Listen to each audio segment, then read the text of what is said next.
Right. Hello, everybody. I'm Dave Cridland, and I work for a company called Surevine, and they pay for me to come here, so I might as well put their logo on things. Hello. Hello. So Surevine do secure collaboration with people who really care about security, which is what draws me into this kind of area. But this is mostly just a hobby project that I've developed and we've taken on as a bit of a product. So XMPP looks a bit like this on a sort of a network diagram. You have clients which talk to servers, and servers talk to other servers. If we add in another client, it looks much the same, but you see that clients don't talk to clients, it's only that servers talk to servers. If you add in another domain, then you get, incidentally, please admire these lines, they took me ages. The blinky lines off. CSS animation is really impressive, I thought. So these, you get domains talking to domains talking to domains, they all do full mesh, and the clients just hang off particular servers. But the problem with this is it's not a really sensible view of the world, because these two domains are both Montague. They're both probably on the same physical server, so in fact they're probably in the same process, let alone the same organization. So the way that I tend to think about XMPP is like this. You have a set of if we're going to use posh language, autonomous security domains, which have, within them they operate their own security policy. They set the rules. The clients live within those. The servers live within those. Everything, and then they have borders, and then they send traffic past those borders into, in this case, Capulet sending to House Verona and House Montague. To ages of Shakespearean research to figure out a third one there. So what's Metre? Well, I like to call it a borderline server, but marketing told me that I can't. So it's maybe an S-to-S proxy, a server-to-server proxy is one way of looking at it. A border gateway, although that's possibly a bit misleading. SBC? Yeah, an SBC in SIP terms, but XMPP doesn't have those. And a perimeter filter is another way of looking at it. Edge surfer. There is another way of looking at it, but we don't mention that. So where does it fit in this diagram? Because I've got to put it in the diagram somewhere. And the answer is, well, it kind of doesn't, because this diagram doesn't change. What we're doing is Metre lives in these lines here, in these boxes. It acts as the border, it acts as the perimeter. So Capulet servers, however many it has, connect to its Metre as if it's Montague. They don't really care, they're just connecting out. So OpenFire, ProCD both have overrides to let you do this very nice and simply. Metre then pretends to be Capulet as it connects to Montague's servers. So it is fronting Capulet. I don't like that word pretends, though, because it implies that it's doing something wrong. There's lots of words that sound really wrong here. Spoofs, fakes, masquerades, all of these have to go. What it's doing is it authenticates as Capulet to Montague. It's legitimately acting that way. So, quick reminder of how authentication works in server-to-server in XMPP, because not everyone will remember this straight off, and it's a bit complicated. Originally we had dial-back. That was our first attempt at security in server-to-server, and it looks roughly that you've got two connections. One connection comes in, says, hello, hey Bob, it's Alice. The receiving server then connects back to the originating server and just checks that it's the right connection. And if it is, then we're all good. Dial-back is reliant on DNS. And here's an alternative fact quote from Trump explaining how good DNS is. DNS can be spoofed. There are problems there. We've never had a problem in the XMPP network, as far as I'm aware, but it's not good to rely on it. So you wouldn't know. So maybe we should do DNSSEC. And so DNSSEC, secure DNS. I mean, it's the TLS for DNS. I don't know. I call it what you like. It means that you can rely on the DNS data at a cryptographic level. And this gives us something called securely derived reference identifiers, which are to do with... It's not TLS, it's signing of records. Hush now. It's getting certificates, right? No, it's... So for TLS, in XMPP terms, we always have to check the certificate for the domain and not the host, unless we've got DNSSEC, at which point it's the host as well. You know, unless there's Dane, at which point it might be neither, or we might be doing something else with fingerprinting entirely. So there's a lot of variations there. TLS with XMPP is opportunistic. We use the Start TLS model, which was sort of pioneered by ACAP, as I'm sure you're all familiar with ACAP. I like to slip ACAP into every talk.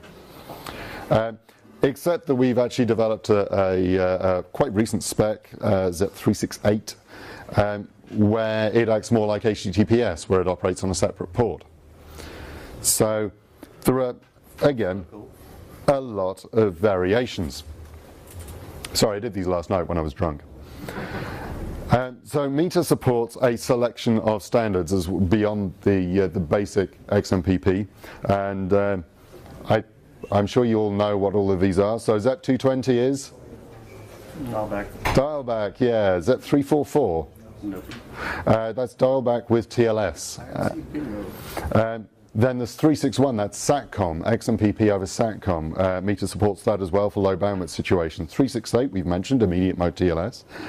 6125, TLS PKIX auth, a rather obscure one because nobody seems to reference it. It's quite useful. 4033 to 35 is DNSSEC. 5280 is PKIX and CRLs. We have to do CRL checking. What's that? Should have been Bosch. And then we've got Dane and Dane SRV. So there's quite a lot there. The other features it can do are lots and lots and lots of per domain controls, so that you can tweak the cipher lists of particular domains. You can tweak the DH parameter length to particular domains if you want, and as well as whether you're enforcing TLS or not. It also handles DNS overrides. Oh, I should have really logged out, shouldn't I? Say hello to Chris. DNS overrides allow you to override what connection it's, what server it's connecting to, and everyone's coming on offline. I really should have thought of that before. It allows you to inject SRV records, and it allows you to, thank you Edwin, and it allows you to inject TLSA records so that you can do certificate pinning via injected Dane records if you want, which is again, yeah, useful. Quick trip around the internals. How am I doing for time? Okay. Quick trip around the internals. It's written in C++ 11 with bits of 14 as I gradually got familiar with them. So that might give you some idea of how long I've been working on this now.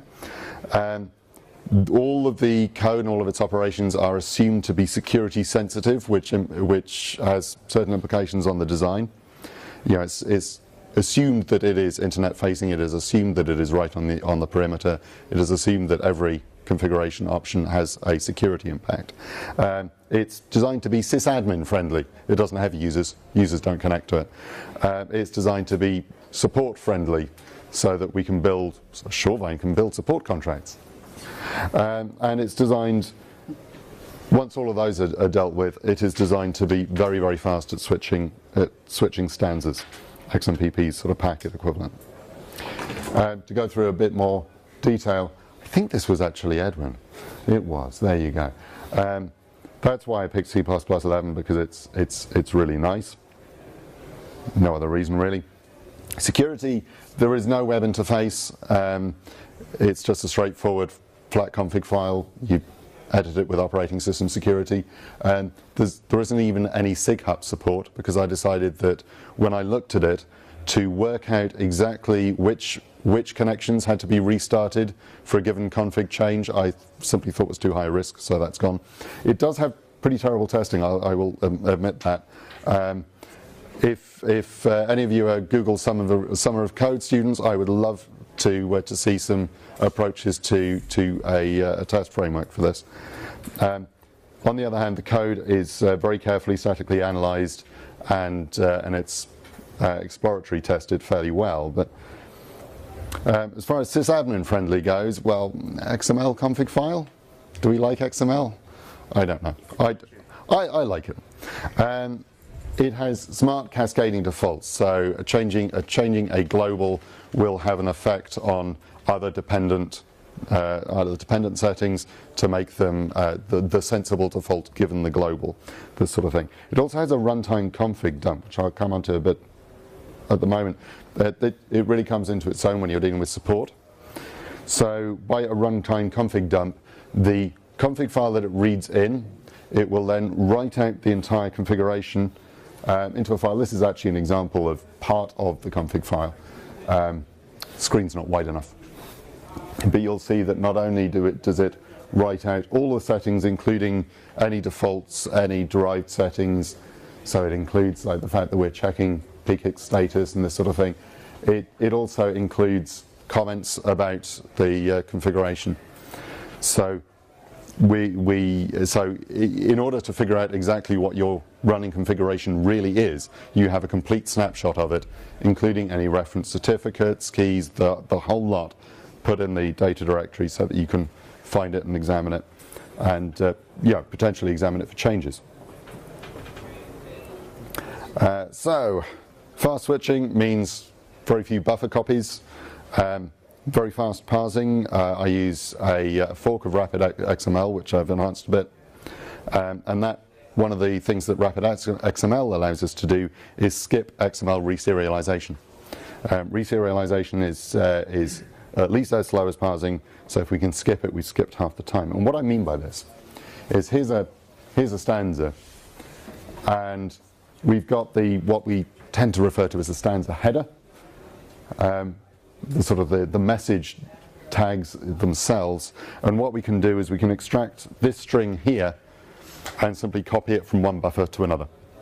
Rapid XML allows us to do this. It makes it very, very fast to move stanzas from one interface to another, which keeps the latency very nice and low.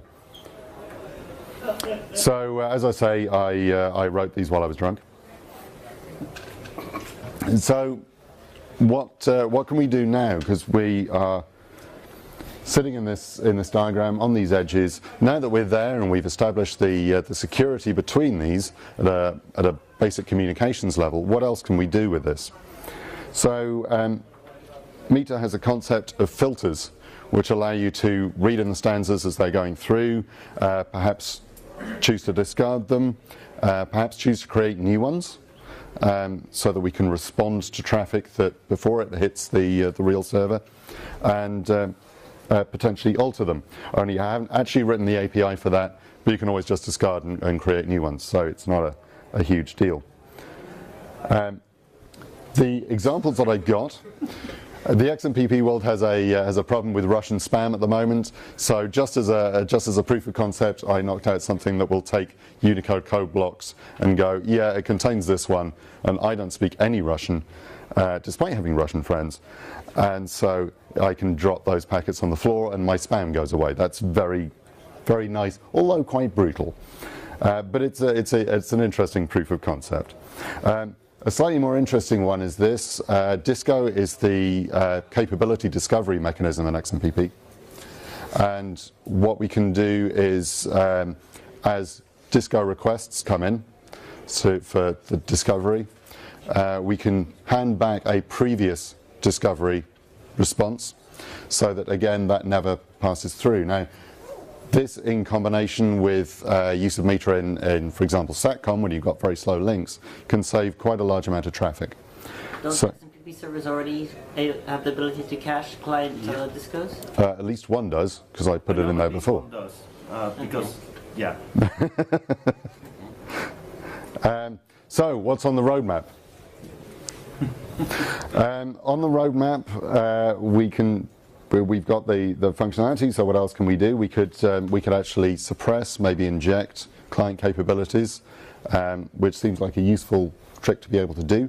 So we can, instead of merely blocking, say, file transfer traffic, if you don't want to allow that across your perimeter, we might start saying, well, actually this this client can't even do file transfer, don't offer it, which improves the user experience instead of simply blocking traffic. Other things we can do, speaking of file transfer, we can intercept, maybe bridge between, so that we can inject file transfer proxies, things like this, strip out internal network addresses on peer-to-peer sessions, maybe even check files, maybe dump them in and virus scan them on the way through. So we've got, again, a large number of options, things that you want to do on your perimeter. Finally, security labeling. Like I say, Surevine works in some high security environments, although we mostly use security labeling in cyber threat intelligence in the enterprise world. We've already got a complete security labeling implementation. It's called spiffing. I did a lightning talk on that last year. And so we can actually build in a policy enforcement point, check labels against clearances, exciting things like that. And we can do more than that. I'm really keen to, if anybody is a potential Google Summer of Code student, I'm really keen to see what people can do with this. You will be working within the XMPP Standard Foundation as an umbrella group for Google Summer of Code, and if you're able to pitch in an idea, I'm all ears. So with that. I make it 3 minutes 20 seconds. Are there any questions? Have you done interop tests between Metre and other servers or other border servers, edge servers? Well, there is only one of them. I know. And you develop it. I know. So you can answer that question yourself, which would be not yet. Right. But I have discussed this with your CEO, in fact. And he said yes. Okay. So yeah, that's very much on the cards. Because much as we like to have the entire pie, obviously, if we don't, we should at least interoperate. Indeed, yeah. Because there have been too many problems with interop. Very much so. I mean, I run Metre in production against protecting my own server, so I'm confident that it works with a wide range of servers. But yeah, formal interop testing, particularly with SATCOM. SATCOM and labeling, yeah, absolutely. Got a question here. Okay. So, for myself, is it open source, and if so, where is it? It is open source, and I really should have put the GitHub repository on here, shouldn't I? It is open source.